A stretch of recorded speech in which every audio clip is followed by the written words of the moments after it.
Nako, napalo ka tuloy.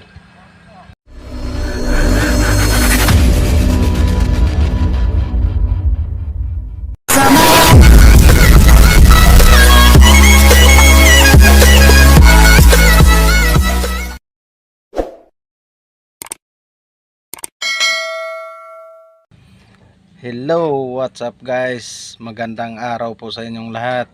For today's video guys, may panibagong reaksyon na naman tayo tungkol sa security guard. Nakaalitan niya yung construction worker. So ngayon guys, panoorin natin kung sino yung tama sa kanila. So let's go. Hello, what's up guys?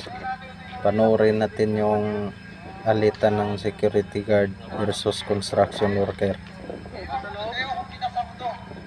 Kayo na yung humusga guys, kung sino yung tama sa kanila.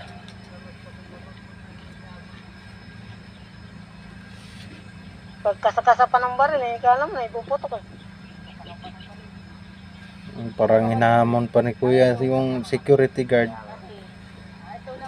Pag ganyan, huwag kasing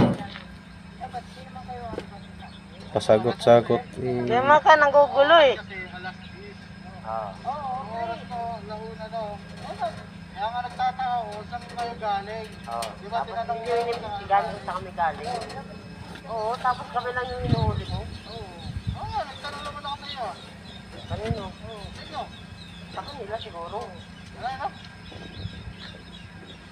Ang balagpag ka sumagot ah. Sino ba? Sino ba? Ano sino ba?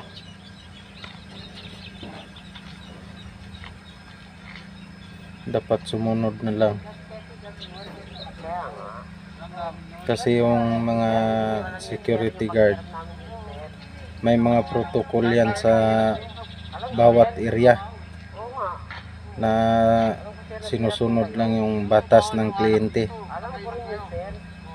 Kasi yung iba naman hindi makaintindi, kaya magkagulo. Oo, ba't nagdadahilan pa kami dahil lang doon? Hindi kami nagdadahilan dahil doon. Hindi, kanya na tayo. Talpo tayo bukas. Naghamon pa ng tulpo. Ay bakit? Di ba kasakit ako sa bato? Hindi ka dyan. Oo, alam ko, video mo ako. Oo, iyang kita. Naku, ihiyan. Nako, napalo ka tuloy. Sige, ihian mo pa. Nakakabastos rin yung sagot ni kuya. Dapat di siya salita ng ganun.